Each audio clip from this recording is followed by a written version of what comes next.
Maya Richardson Hartwell thought the hardest decision of her life was letting her ex-husband Marcus back into their daughter's life after he'd abandoned them for money 11 years ago. But she was wrong. Because when Marcus collapsed at their daughter Naomi's 14th birthday party and the doctor said he had stage 4 pancreatic cancer, the same cancer that killed Maya's father, and only 6 months to live without a $2 million experimental treatment he couldn't afford, Maya faced a choice that would divide the entire internet. Does a woman who's worth $5 billion let the man who destroyed her die? Or does she pay $2 million to save him, not because he deserves it, but because their daughter is begging her to? What made this impossible wasn't just the money, it was the timing. Because Maya had finally moved on. She'd finally let someone new into her heart, a good man who'd never betrayed her, who loved her and Naomi, who was everything Marcus wasn't. And he was standing in her kitchen saying, "If you pay for Marcus's treatment, I don't think I can stay, because it means you'll never really be free of him." So Maya had to choose, save the father who'd abandoned her daughter, or protect the future she'd finally built. But here's the part that made this decision impossible, the part that would leave millions of people divided in the comments. Maya's new boyfriend wasn't wrong. Because even after 3 years of Marcus proving he'd changed, even after supervised visits became unsupervised, even after he'd shown up for every birthday and every school play and every moment that mattered, Maya still woke up some mornings with her chest tight, remembering the day he'd signed divorce papers while she was grieving her father. Still heard his voice saying, "You'll never be enough," echoing in the quiet moments. Still carried scars that had healed over but never fully disappeared. And now she had to decide. Was mercy about saving someone who'd destroyed you? Or was it about finally choosing herself, her peace, her future, with a man who'd never made her feel small? Because what nobody tells you about forgiveness is that it doesn't erase the past. It just teaches you to live with it. And Maya was about to find out if she could live with watching Marcus die, or if living with saving him would cost her everything she'd finally found. Listen. If you haven't watched parts 1, 2, and 3 of Maya's story, the links are in the description, and you absolutely need to watch them. Because what's about to happen will only make sense if you understand the 11-year journey that brought us here. But if you're caught up, hit that subscribe button right now and turn on all notifications, because this final part is going to test everything you think you know about mercy, boundaries, and what we owe the people who once broke us. Smash that like button if you've ever had to choose between justice and compassion. And comment below. If you were Maya, what would you do? Let him die or save him? Be honest. Because millions of people are going to have opinions about the choice she makes, and I want to know where you stand before you see what happens. The birthday party had been perfect up until the moment it wasn't. Naomi's 14th birthday, a backyard celebration with 20 of her closest friends, string lights hanging from the trees, a chocolate cake that had taken Maya 3 tries to get right because Naomi had very specific opinions about frosting to cake ratios, and music playing from speakers while teenagers laughed and took selfies and reminded Maya that her baby was growing up faster than she was ready for. Marcus had arrived right on time, carrying a gift-wrapped box and wearing the nervous smile he always wore at these gatherings, like he still couldn't quite believe he was allowed to be there. 3 years of consistent fatherhood hadn't erased his awareness that he was the guest who'd earned his invitation through years of proving himself rather than the automatic right of biology.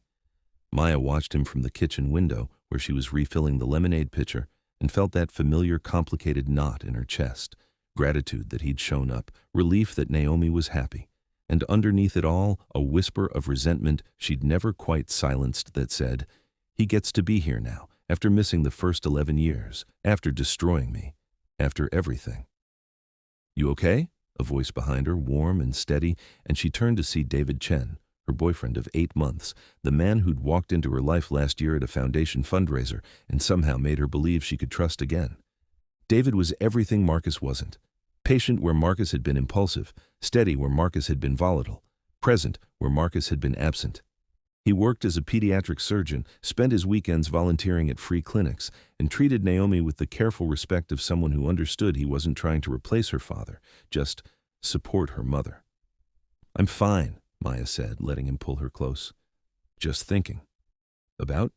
About how weird it is that this feels normal now. Marcus being here, us being here together, all of it. David kissed her forehead. "Normal is good. Normal is what you deserve." Out in the yard, Marcus was teaching a group of teenage boys some complicated card trick, his hands moving with practiced ease, and Naomi was watching him with the kind of uncomplicated affection that made Maya's heart ache. Her daughter loved her father, actually loved him, not despite what he'd done, but in a way that existed separate from it, in the present tense where Marcus showed up and tried and loved her back. "Mama," Naomi called through the open window, "come out here. Marcus is about to do the trick Grandpa James taught him." Maya's breath caught. Marcus had never known her father. James had died before they could meet, or rather, James had died during that hospital visit where Marcus had asked about life insurance money. But over the past 3 years, Marcus had asked Maya questions about her father, what he was like, what he valued, what mattered to him. And Maya had answered, slowly, carefully, giving Marcus pieces of the man whose legacy he'd once tried to exploit. She walked outside with David, the early autumn air cool against her skin, and watched as Marcus performed an elaborate card trick that ended with him producing the ace of hearts with a flourish. "Your Grandpa James used to do this at the elementary school," Marcus said to Naomi. "Your mama told me about it. He'd do it for kids who were having bad days to make them smile." Naomi beamed. "Can you teach me?" "Absolutely. Next visit I'll—" And then he stopped mid-sentence. His hand went to his chest, his face drained of color so fast it looked like someone had pulled a plug. "Marcus?" Naomi's voice went high with concern. He tried to smile, tried to say something, but instead his knees buckled and he went down hard, collapsing onto the grass while 14 teenagers screamed and parents rushed forward, and Maya's training from years of foundation crisis management kicked in automatically. "Call 911!" she shouted, dropping to her knees beside him, checking for a pulse, for breathing, her hands shaking because this was Marcus, this was Naomi's father, this was happening at her daughter's birthday party. David was already on the phone, already giving the address, his doctor voice calm and clinical. Male, early 40s, sudden collapse, unconscious but breathing, possible cardiac event. Marcus's eyes fluttered open, unfocused, and he looked at Maya with an expression she'd never seen on his face before. Pure, primal fear. "Naomi," he whispered, "don't let her see me like this." But it was too late. Naomi was there, tears streaming down her face, trying to push past the adults to get to her father. "Daddy! Daddy, wake up!" The word hit Maya like a freight train. Daddy? Not Marcus. Daddy? When had that changed? The ambulance arrived in 7 minutes that felt like 7 hours. They loaded Marcus onto a stretcher, hooked him to monitors that beeped in rhythms Maya didn't understand, and David went with them because he was a doctor and could translate, leaving Maya to hold her sobbing daughter while the party guests awkwardly gathered their things and the perfect birthday dissolved into trauma. Harold arrived within the hour, summoned by Maya's panicked call, and took over managing the logistics, sending the other parents home, cleaning up the yard, being the steady presence that let Maya fall apart in the privacy of her kitchen, while Naomi cried herself to sleep upstairs. "He's at Mercy General," Harold said gently. David texted, "They're running tests. He's stable for now." "What happened? Did David say?" "They don't know yet. But Maya, you need to prepare yourself. The way Marcus looked, the suddenness of it, that's not good." Maya's phone buzzed. "David, we need to talk. Can you come to the hospital?" She looked at Harold, at the disaster of what should have been a celebration, at her hands still shaking from performing CPR on the man she'd once loved and then hated, and now something more complicated than either. "Stay with Naomi," she said. "I'm going." The hospital smelled like disinfectant and fear, and Maya had spent enough time in hospitals, watching her father die, giving birth to Naomi alone, supporting women through the Foundation's healthcare programs, to hate every sterile inch of them. David met her in the hallway outside the ICU, still in his dress shirt from the party, but with a doctor's badge clipped to his collar now, existing in both worlds. "How bad?" Maya asked. "Bad." David's face was grave. "Maya, they found a mass, pancreatic cancer, advanced. The collapse was likely related to complications from tumor pressure on surrounding organs." The world tilted. Pancreatic cancer. The same thing that had killed her father. "How advanced?" "Stage 4. It's spread to his liver. Without treatment, they're giving him 4 to 6 months. With standard treatment, maybe 8 to 12. But there's an experimental trial at Johns Hopkins. Immunotherapy combined with targeted radiation. Early results are promising. Could potentially extend his life significantly, maybe even remission if he responds well." "What's the catch?" David's expression told her everything before he said the words. "It's not covered by insurance. It's experimental, The cost is around $2 million for the full course of treatment. Maya's laugh was bitter. Of course it is. Maya, I know what you're thinking. Do you? Do you know that I'm thinking about my father dying of this same cancer while Marcus was asking him about life insurance money? Do you know that I'm thinking about how Marcus walked away from Naomi when she was born, and now my daughter is upstairs sobbing because her daddy might die? Do you know what I'm thinking, David? He pulled her into a quiet consultation room, away from nurses and patients and the performance of composure. I know you're angry. I know this is impossibly unfair, and I know that $2 million is nothing to you financially, but everything to you emotionally. He doesn't have the money. No, his insurance will cover palliative care, hospice when the time comes, but not the experimental treatment he'd need to pay out of pocket. Maya sat down heavily in one of the plastic chairs. Can I see him? He's asked not to see you, not yet. He says he needs time to process, to figure out what he wants to say. He collapsed at my daughter's birthday party and he doesn't want to see me. He's ashamed, Maya. He knows what this means. He knows what he's going to have to ask, and he's trying to figure out if he can bring himself to do it. They sat in silence for a moment, the weight of the unspoken settling between them. Finally, David said, If he asks you to pay for the treatment, what will you say? I don't know. Maya, I need to tell you something, and I need you to really hear me. David took her hands, his surgeon's hands that saved children's lives, and his voice was gentle but firm. If you pay for Marcus's treatment, I don't think I can stay with you. Maya's head snapped up. What? I love you. I love Naomi. I want to build a future with you, but Maya, you're worth $5 billion and you still have nightmares about what Marcus did to you. You still flinch sometimes when I reach for you. You still carry scars from a man who abandoned you at your lowest moment. And if you pay $2 million to save him, it tells me you'll never really be free, that he'll always have power over you. This isn't about him having power. It's about my daughter not watching her father die. Is it? Or is it about you trying to prove you're the bigger person, that you're more merciful than he was? Maya, you don't owe him this. You don't owe him anything. But I owe Naomi. You owe Naomi a mother who's healed, who can show her what healthy boundaries look like, who doesn't sacrifice herself to save the people who hurt her. David stood, pacing now. I'm not saying you're wrong if you choose to help him. I'm saying I can't watch you disappear into that guilt and obligation. I can't compete with a ghost, and if you save Marcus, even if he lives, he'll be the ghost in our relationship forever. Maya stared at him, this good man, this man who'd never hurt her, who was asking her to choose. You're giving me an ultimatum. I'm telling you the truth about what I can live with, and I can't live knowing that the woman I love will always put the man who destroyed her first. Before Maya could respond, a nurse knocked on the door. Ms. Richardson Hartwell? Mr. Richardson is asking for you now.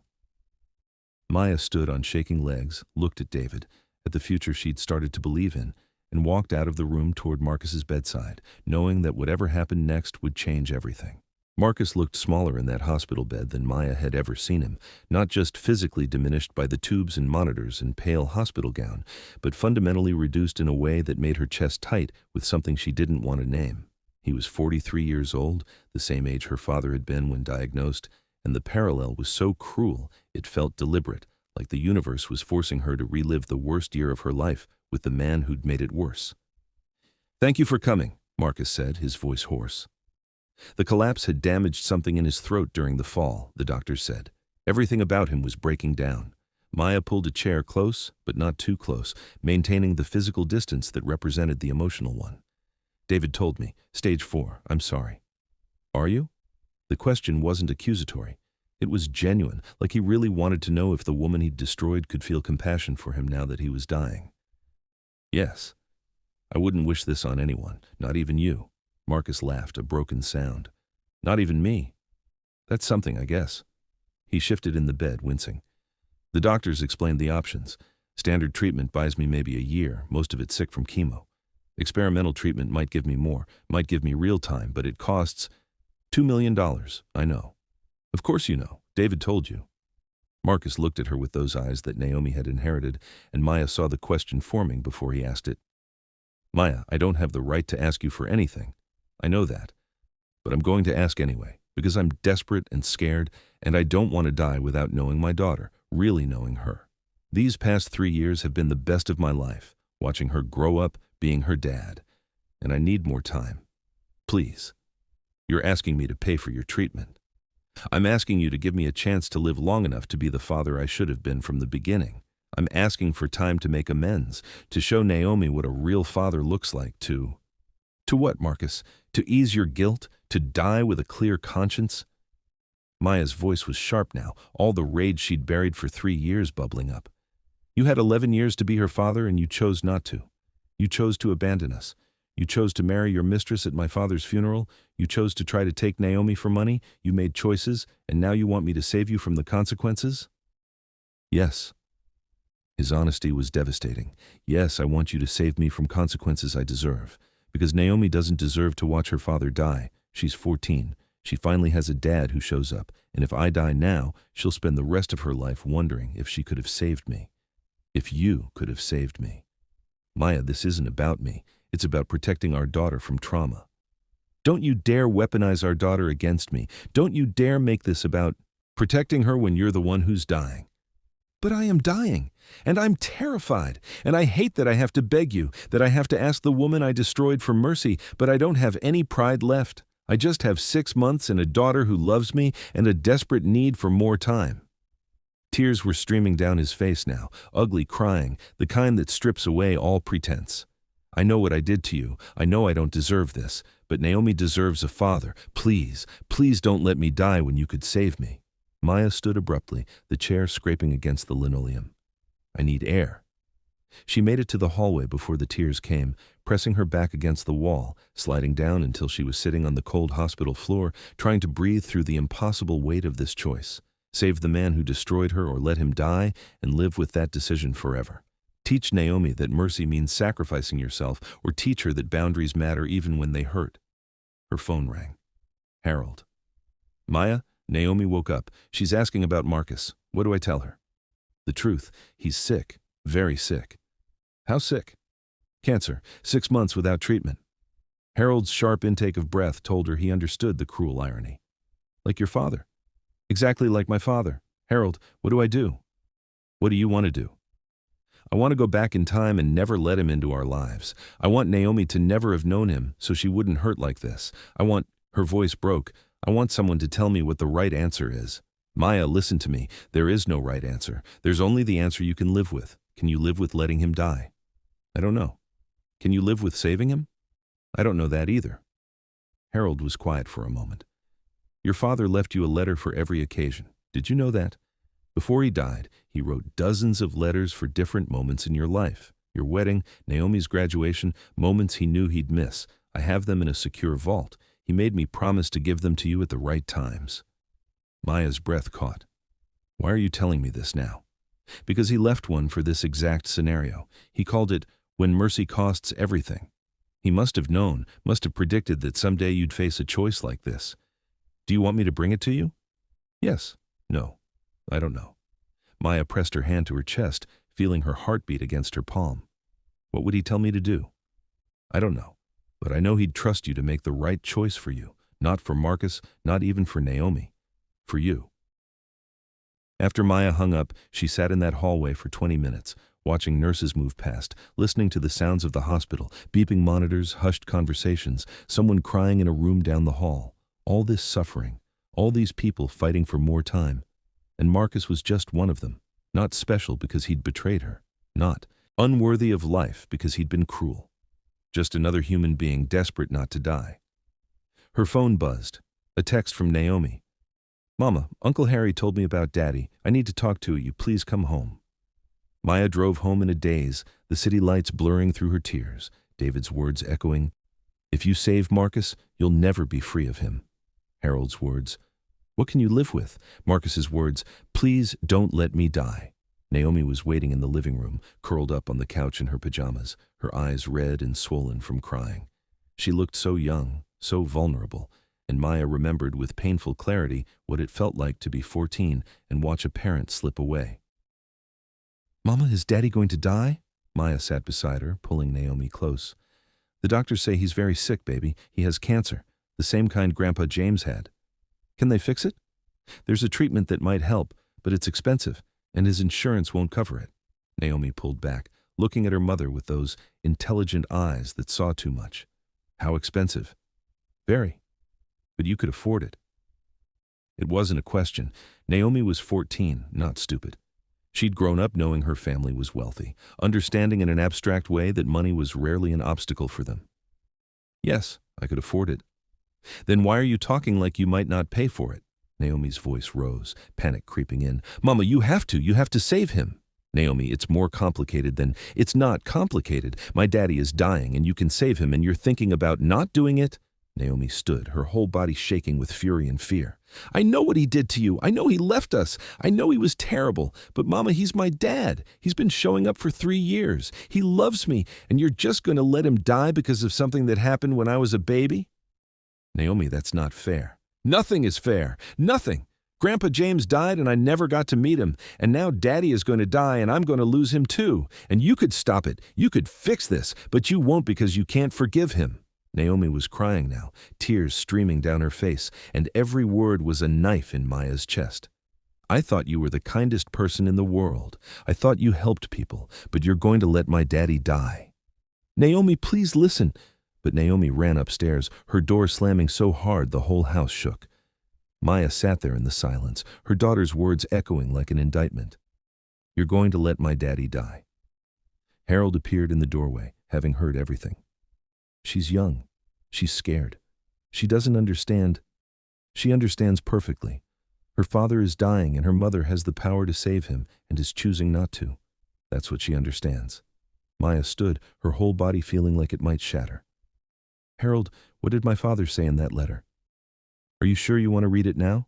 I'm not sure about anything, but I need to hear his voice. Harold pulled an envelope from his jacket. He'd brought it, knowing she'd ask. The envelope was yellowed at the edges, sealed with wax, her father's handwriting on the front. For Maya, when mercy costs everything. Her hands shook as she opened it. My darling Maya, if you're reading this, you're facing an impossible choice. Someone who hurt you needs help that only you can provide, and you're trying to figure out if mercy means saving them or protecting yourself. I can't tell you what to do, but I can tell you what I learned in my years on this earth. Mercy isn't about whether someone deserves it. That's justice. Mercy is about who you want to be when someone doesn't deserve it. I chose mercy when I forgave the family that disowned me. I chose mercy when I walked away from billions to love your mother. I chose mercy every time I mopped those floors and remembered I could have been a CEO. And mercy made me free. Not because the people I forgave deserved it, but because I deserved to not carry that weight anymore. But here's what I also learned. Mercy has to have boundaries. Mercy doesn't mean letting people destroy you repeatedly. Mercy doesn't mean sacrificing yourself on the altar of someone else's redemption. So ask yourself this. If you help this person, are you doing it because mercy is who you are?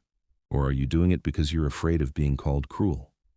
If it's the first, then help them and don't look back. If it's the second, then protecting yourself is the merciful thing, merciful to you. You deserve mercy too, baby girl. Never forget that. Whatever you choose it because it's true to who you are, not who you think you should be, not who others expect you to be, but who you actually are in your bones. I love you. I trust you, and I'll be proud of you no matter what you decide. Your Daddy. Maya read the letter 3 times, her father's voice so clear in her mind she could almost hear him speaking. And then she made her decision. She called David first. I'm going to pay for Marcus's treatment. Silence on the other end. Then, okay? That's it? Just okay? What do you want me to say, Maya? I told you where I stand. You've made your choice. David, this isn't about choosing Marcus over you. Isn't it? You're choosing to tie yourself to him for however long this treatment takes, years maybe. You're choosing to make him your responsibility. You're choosing to teach Naomi that we sacrifice ourselves to save people who hurt us. His voice was heavy with sadness, not anger. I love you, but I can't watch you do this. I can't be the guy waiting on the sidelines while you pour yourself into saving your ex-husband. So that's it? You're leaving? I'm giving you space to do what you need to do. And I'm protecting myself from losing more than I already have. Maya, I hope it works. I hope the treatment saves him. I hope Naomi gets more time with her. Father, but I can't be part of this. I'm sorry. The line went dead. Maya sat there holding her phone, feeling like the floor had dropped out from under her. She'd made her choice, and it had cost her exactly what David said it would. But when she looked at her father's letter, at those words, You deserve mercy too. She knew something David didn't understand. This wasn't about Marcus deserving to be saved. It was about Maya deserving to not carry the weight of letting him die. She called Harold. Set up a meeting with Marcus's oncology team. I'm paying for the treatment, all of it, whatever he needs. Are you sure? No, but I'm doing it anyway. She went upstairs and knocked on Naomi's door. Baby, can I come in? Naomi opened the door, her face blotchy from crying. Are you going to save him? Yes. Naomi threw her arms around Maya's waist, sobbing into her mother's chest. Thank you, Mama. I'm sorry I said those things. I'm so sorry. Shh. You were scared. I understand. Maya stroked her daughter's hair, breathing in the scent of her strawberry shampoo, feeling the weight of this decision settle into her bones. But Naomi, I need you to understand something. I'm doing this for you, and I'm doing it because it's who I am. But it doesn't mean everything is fixed. It doesn't mean your father and I are suddenly okay. And it doesn't mean this will work. The treatment might not save him. But he has a chance. Yes, he has a chance. And that, Maya realized, was all any of them ever got, a chance. Her father had gotten a chance to leave her a legacy. Marcus had gotten a chance to prove he'd changed. Naomi was getting a chance to know her father, and Maya was getting a chance to prove that mercy was stronger than revenge, even when mercy cost everything. The next morning, Maya walked into Marcus's hospital room with Harold, a lawyer, and a contract. Marcus looked up, hope and fear warring on his face. I'm going to pay for your treatment, Maya said without preamble. $2 million for the full course at Johns Hopkins. But we're doing this with conditions. Anything. First, this is a gift, not a loan. You will never owe me money. But you will owe Naomi your presence. If you survive this, you show up. Not just when it's easy. Always. You sign a legal agreement committing to that. Done. Second, if at any point the doctors say the treatment isn't working, if they say it's causing more harm than good, you stop. You don't drag this out. You don't make Naomi watch you suffer for years chasing a miracle that isn't coming. You agree to quality of life over quantity of days. Marcus swallowed hard. Okay. Third, you will attend family therapy, you, me, and Naomi. Because if you survive, we're going to have to figure out how to exist in each other's lives long term, and we're going to do it with professional help. I'll do it. And finally, Maya's voice hardened, you will never, ever ask me for anything else. This is it. This is the mercy you get. After this, we're square. I owe you nothing. Do you understand? I understand. Marcus's eyes filled with tears. Maya, I don't know how to thank you. Don't thank me. Don't apologize again. Don't make this about your guilt or your gratitude. Just sign the papers, go to Johns Hopkins, and fight like hell to live. For Naomi, not for me, never for me, for her. Marcus signed the papers with shaking hands, and Maya walked out of that hospital room feeling lighter and heavier at the same time. Lighter because she'd made her choice and could live with it. Heavier because she knew what it had cost. David was gone. Her peace was shattered. Her future was uncertain. But when she got home and found Naomi waiting with a smile that reached her eyes for the first time since the party, Maya knew she'd chosen right. Not because Marcus deserved to be saved, but because Maya deserved to be the person who could save him and still walk away whole. The experimental treatment at Johns Hopkins was brutal in ways Maya hadn't prepared for, even after watching her father die of the same disease. The immunotherapy attacked Marcus's system with ferocious intensity. Fever spikes that left him delirious, nausea so severe he couldn't keep down water, exhaustion that made standing feel like climbing a mountain. The targeted radiation burned his skin, left him hollow-eyed and skeletal, transformed him from the man who'd collapsed at the birthday party into something that barely resembled him. And Naomi wanted to see all of it. Mama, I need to visit him, she'd say every weekend, her voice carrying that teenage determination that Maya recognized from her own younger self.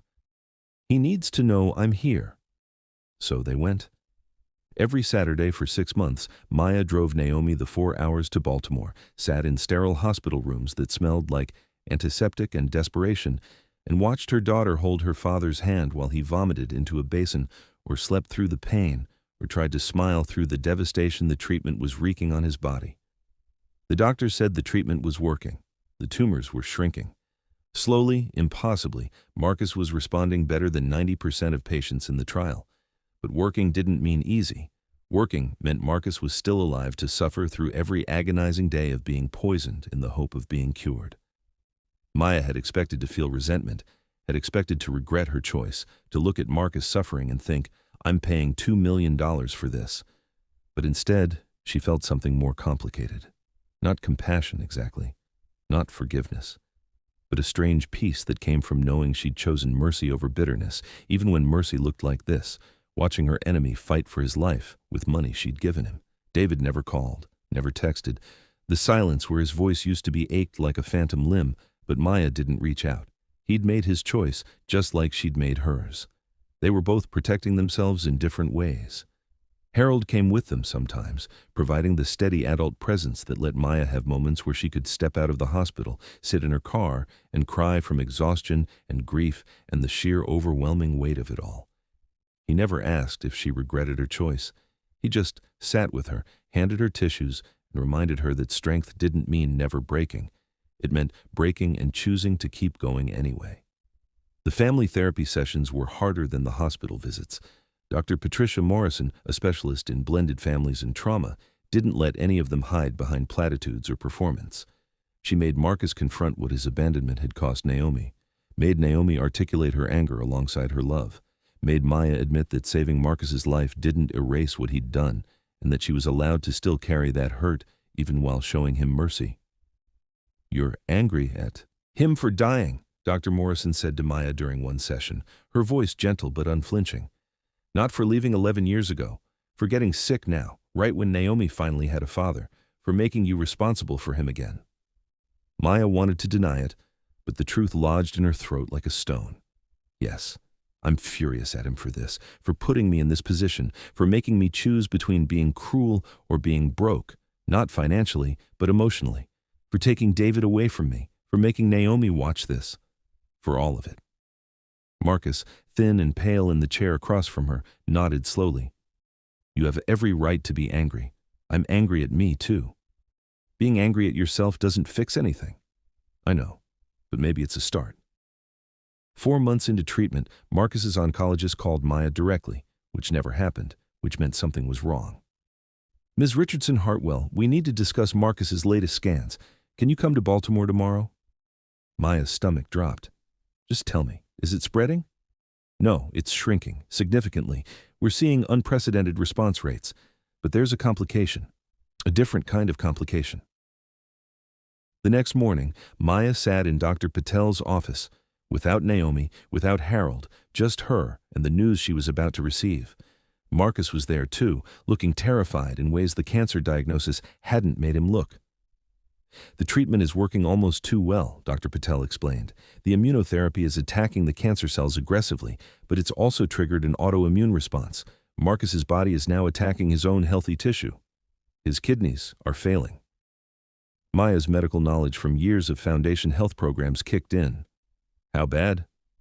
"He needs a kidney transplant. Soon. He's been placed on the donor list, but given his medical history and the ongoing cancer treatment, he's not high priority. Wait time could be 2 to 3 years. He has maybe 6 months before dialysis becomes necessary, and long-term dialysis during cancer treatment significantly reduces his survival odds." The irony was so cruel Maya almost laughed. She'd paid $2 million to save Marcus from cancer, and now his own immune system was killing him anyway. "What about living donation?" Marcus asked quietly. "That would be ideal.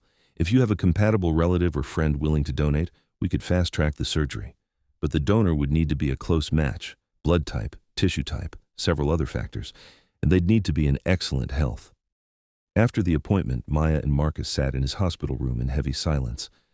"I don't have anyone," Marcus finally said. "No siblings. My parents are dead. My extended family wrote me off years ago when I divorced you, and the scandal hit the press. I burned every bridge I ever had." "What about Naomi?" "She's 14, too young to donate. And even if she were older, I'd never ask her to give me part of her body. After everything I've put her through." Maya pulled out her phone, texting Harold. "Need you to run a medical compatibility check. Marcus needs a kidney. Check his file against Foundation Donor Database." Marcus watched her, understanding dawning. "Maya, no. You've done enough. You've given me so much already. I'm not offering to donate. I'm checking if any of our Foundation clients or staff might be matches. We have a database of people who volunteered for medical trials and donation registries. It's a long shot, but you're trying anyway, even though you could just let me die. Even though I could let you die, Maya agreed, because I made a choice 6 months ago and I'm seeing it through. Harold's response came 3 hours later. No matches in database, but Maya, you might want to sit down for this. I ran your blood work from your last physical against Marcus's tissue typing. You're a potential match, 6 out of 6 markers. I've never seen compatibility this close outside of siblings. Maya stared at the text until the words blurred. Of course. Of course the universe would do this, would save Marcus from cancer only to require Maya to literally give him part of herself to keep him alive. She called Harold. Don't tell anyone, not Naomi, not Marcus, nobody. What are you going to do? I don't know yet. But she did know. She'd known the moment she read that text. She just didn't want to admit it. That night, Maya sat in her study staring at her father's portrait, the one where he wore his janitor uniform with such dignity it made her chest ache. Daddy, you said mercy was about who I want to be. But what if being merciful means destroying myself? What if it means giving away pieces of my actual body to someone who threw me away? The portrait didn't answer, but on her desk, she noticed an envelope she'd never seen before. Harold must have left it when she wasn't looking. Another letter from her father. This one simply said, "When mercy asks for everything." Her hands shook as she opened it. My darling Maya, if you're reading this, mercy has asked you to sacrifice something that feels like too much. Your safety, your peace, your body, your future. Something that makes you question if mercy has any limits at all. And you're trying to figure out if saying no makes you cruel or if saying yes makes you a fool. Let me tell you about the day you were born. Your mother had complications. The doctors said they could save her or save you, but probably not both. And your mother, my beautiful, brave wife, looked at me and said, "Save the baby, please, save our baby." I had to choose between the love of my life and the daughter I hadn't even met yet, and your mother made that choice for me by choosing you. She gave everything so you could live, and for years I was angry at her for that, angry that she'd left me, angry that I had to raise you alone, angry that mercy had cost me everything. But Maya, you turned out to be everything. You were worth every tear, every sleepless night, every moment I missed her. Because she didn't just give you life. She taught me what love actually means. It means giving even when it costs everything, even when it hurts, even when you'll never get it back. But here's what I learned that she never got to teach you herself. Giving everything doesn't mean giving until you're destroyed. Your mother didn't die to make me suffer. She died so you could live fully, and so I could learn to love without limits. If mercy is asking you for something that will harm you, break you, leave you unable to be the person you're meant to be, then mercy isn't asking. Cruelty is. Real mercy has boundaries. Real love protects both the giver and the receiver. So ask yourself, will this gift make you more whole or less? Will it free you or enslave you?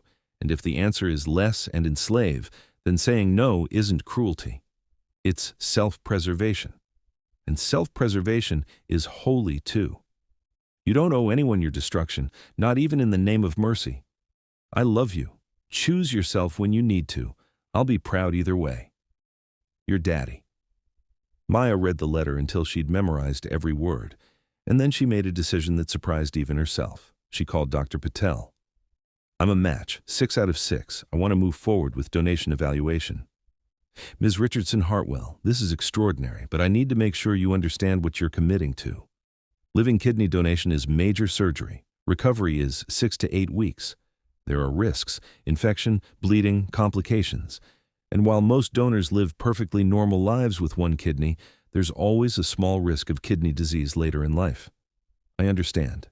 And I need to ask, are you being coerced in any way? Given your history with Mr. Richardson? No, this is my choice. My daughter deserves a father, and I can give her that, so I will.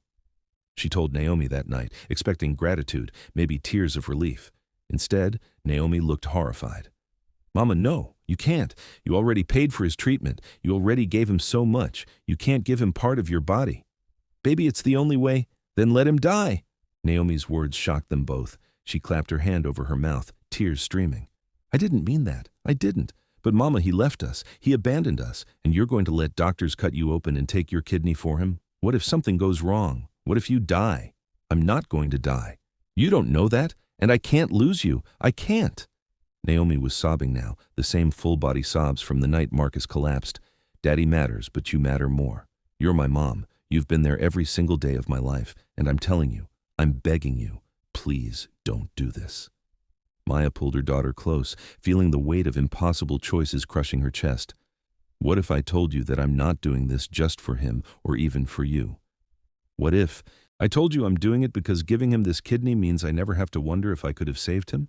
That I'm buying my own peace with this choice? Then I'd say you're lying to yourself. Naomi pulled back, and her 14-year-old eyes held wisdom that shouldn't have been there. You're doing it because you can't stand to be called cruel, because you're so busy being perfect that you'll destroy yourself to prove you're better than the people who hurt you. The words hit Maya like a slap because they were true, at least partially true. Before Maya could schedule the surgery, an overnight delivery arrived at her brownstone. No return address, just a thick envelope with her name written in handwriting she recognized but hadn't seen in years. Vanessa Chen. Maya almost threw it away, unopened. But curiosity won. She opened the envelope and pulled out a letter and a cashier's check for $2.4 million. The letter read, Maya, I know you don't want to hear from me. I promised I'd never contact you again. But I'm breaking that promise because I heard about Marcus needing a kidney, and I heard that you're planning to donate, and I can't let you do that without telling you something I should have told you years ago.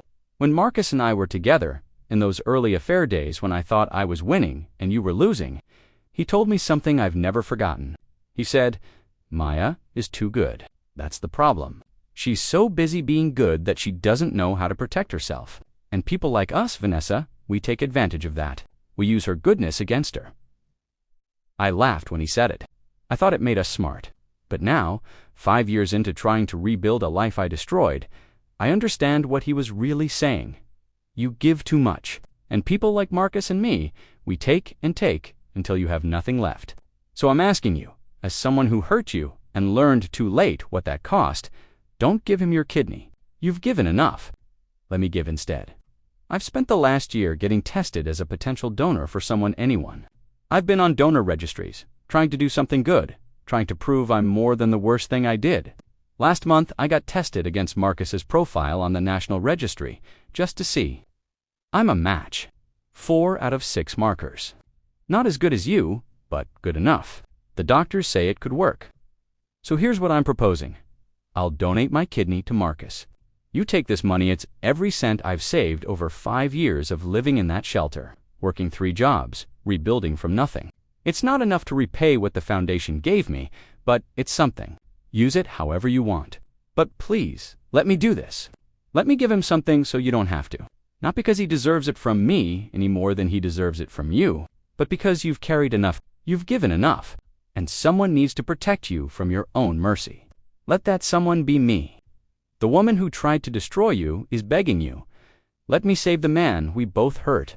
Let me give you the one thing I never gave you before, the chance to walk away. My contact information is below if you want to discuss this. But if I never hear from you, I'll understand. Just please, consider it.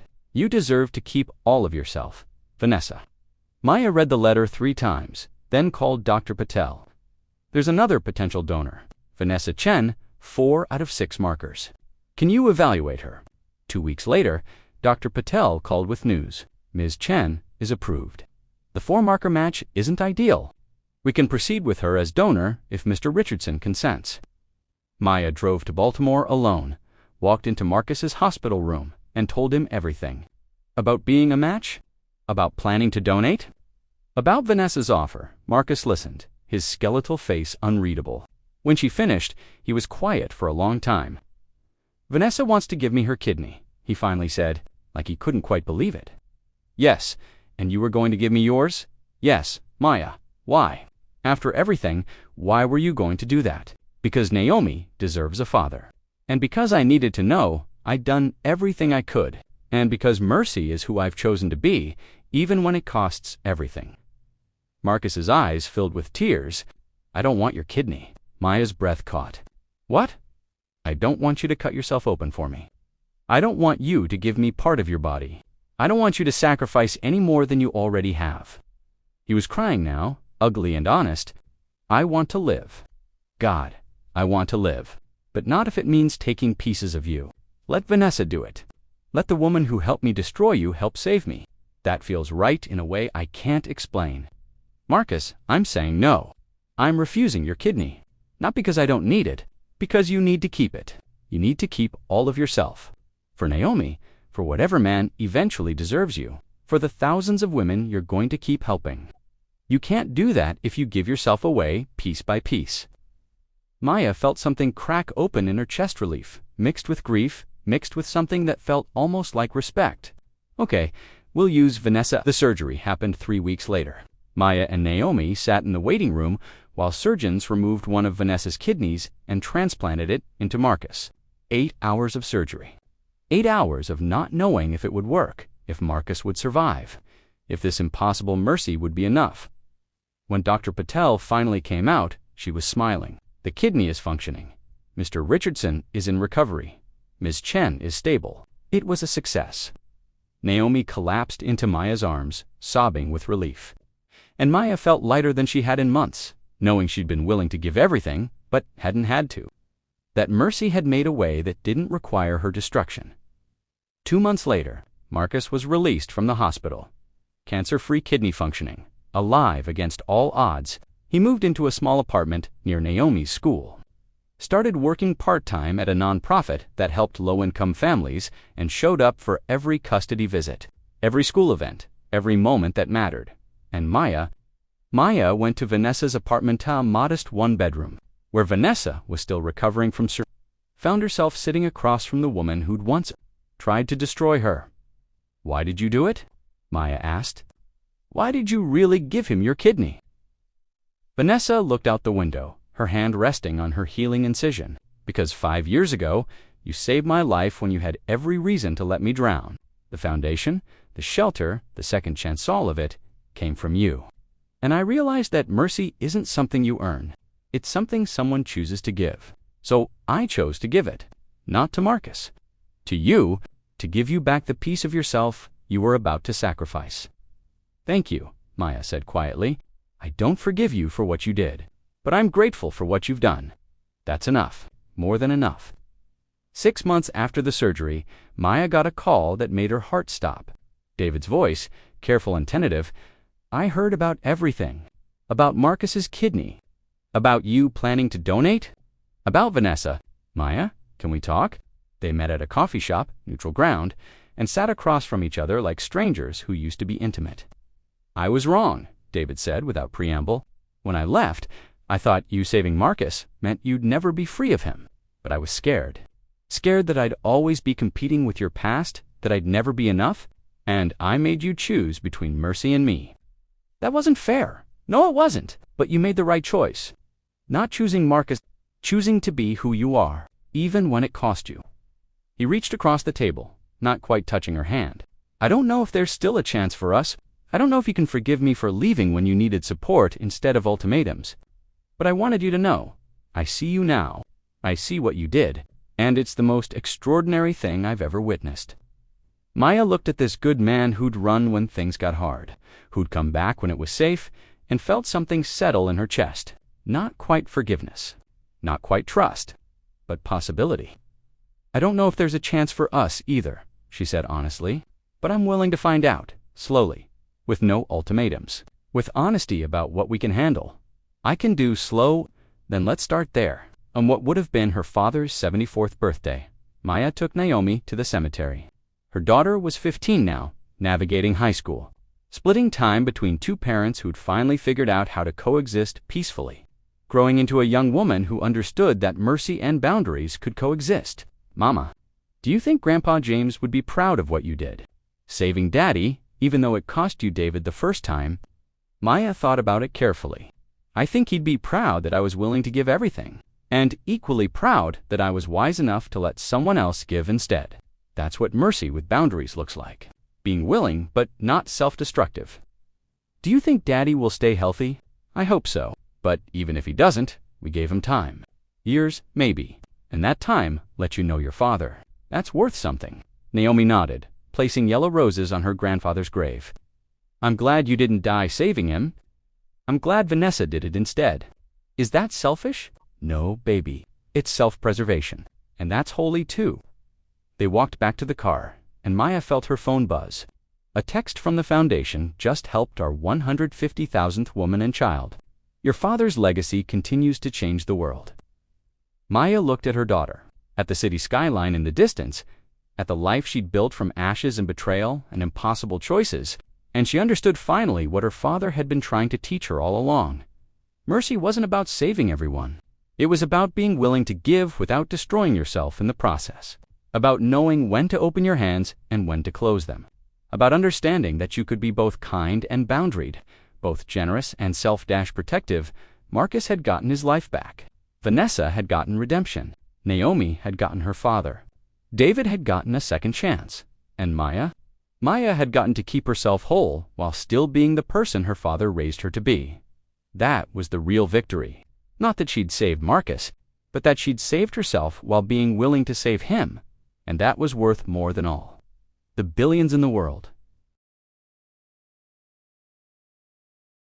So let me ask you the hardest question yet.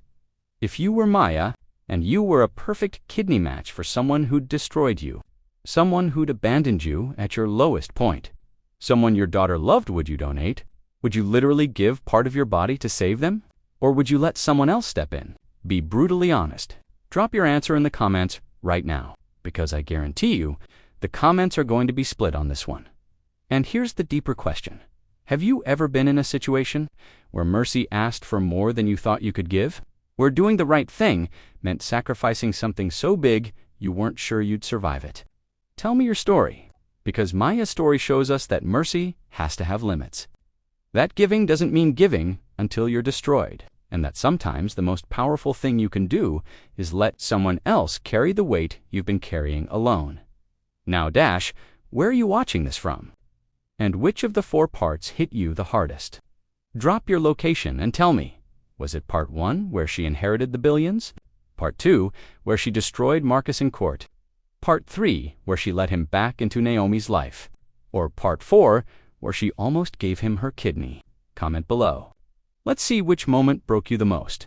If you've watched all 4 parts of this series, if you've spent the last 2 hours crying and cheering and questioning everything you thought, you knew about forgiveness and boundaries and what we owe the people who hurt us then, you need to do 4 things right now. First, hit that subscribe button and turn on all notifications, because I post stories like this that will wreck you in the best way. Stories about real people facing impossible choices and finding strength they didn't know they had. Second, smash that like button if you believe mercy should have boundaries. If you believe giving doesn't mean self-destruction. If you believe you can be both kind and protected at the same time. Third, share this entire series with someone who needs to hear it. Someone in a complicated co-parenting situation. Someone who's been too merciful and paid the price. Someone who's struggling with whether to help someone who hurt them. Share it. Let them know they're not alone in these impossible choices. And fourth, this is important. Go back and watch all 4 parts again, because I promise you, there are details you missed. Moments that will hit differently now that you know how it ends. Lessons that will land deeper on the second viewing. Thank you for going on this entire journey with Maya. From her lowest moment, when Marcus left her pregnant and grieving, to her highest moment, when she inherited billions, to her most powerful moment, when she realized mercy doesn't mean martyrdom. This has been the complete story of a woman who learned that real wealth isn't money eats, knowing who you are and refusing to compromise that, even in the name of doing good. Now, go live your life with boundaries and mercy, with kindness and self-protection, with open hands and a guarded heart when you need it, just like Maya, just like her father taught her, just like you can too. You are never alone. You are never powerless. You deserve mercy too.